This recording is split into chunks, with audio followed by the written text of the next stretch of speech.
Well, I don't enjoy bringing bad news, especially after Destiny 2 having such a hard time recently, and Bungie laying out their plans to make the game into an acceptable state for fans. But sadly enough, it turns out that Bungie just can't seem to stop spiraling down the path of self-destruction.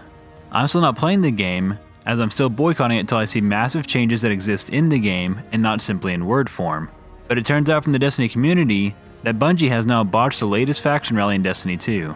Bungie has made several huge blunders in the new faction rally that more or less deem the event entirely useless, but the main three problems are as follows.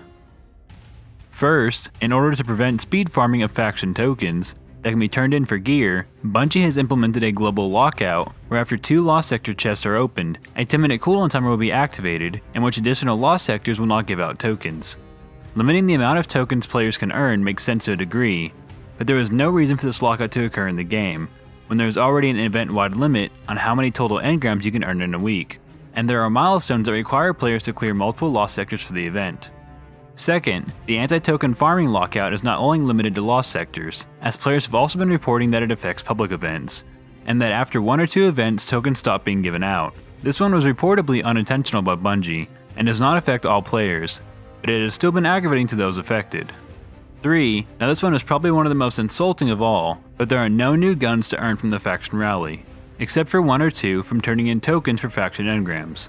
This has led to the most backlash from the community, so much so that Bungie was quick to issue a comment, but even this comment seems to only make things worse, and has led to fan rage. With the release of Curse of Osiris, each faction has received 5 new weapons. These weapons become available over the course of the season, and cannot be earned through faction engrams immediately. In the first faction rally of Season 2, this week, there's a new auto rifle available as the winner's offering. In the second faction rally of the season, the winner's offering is updated to a new weapon. Additionally, the previous winner's offering, auto rifles, and an additional weapon are added to faction engram rewards. The final faction rally of the season will follow this functionality. The winner's offerings will be updated to a final weapon that is yet to be featured. The previous winner's offering will be added to the faction engram rewards, alongside an additional weapon. This brings the total to 4 weapons within the faction engram, and a final winner's offering for factions to compete for over the course of the event. So basically what this says to fans from Bungie is that there is no new weapons dropping from the event at the moment, and with this possibly being the last faction rally of the season, and fans will only have as many as 4 new weapons in engrams, with 2 of them being winner's offerings that most players will own. Combine the low amount of new weapons with more of Bungie's incompetence and reward throttling, even after the reduced XP gains, and a timed lockout that prevented patrol chests from giving out rewards, it's easy to see why the community is up in arms once more. Now I have to say, I wonder why Bungie cares about speed farming at all in the first place. Obviously, if it's for greed and monetary reasons, then there's no need for debate, it's just corporate greed. But if it's due to gameplay reasons, then just don't try to fix speed farming.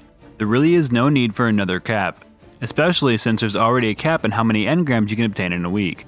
If people want to grind out the same activities for engrams, then let them. Bungie, you are literally giving fans all the ammo they need to leave the game, as well as tarnishing your brand name permanently. I haven't seen a game in quite some time have this long of a disaster streak, where a company just keeps digging their own grave. Well, there's my thoughts on this recent firestorm, but I want to know yours as well. Do you think this is more fuel to the fire, or are people overreacting?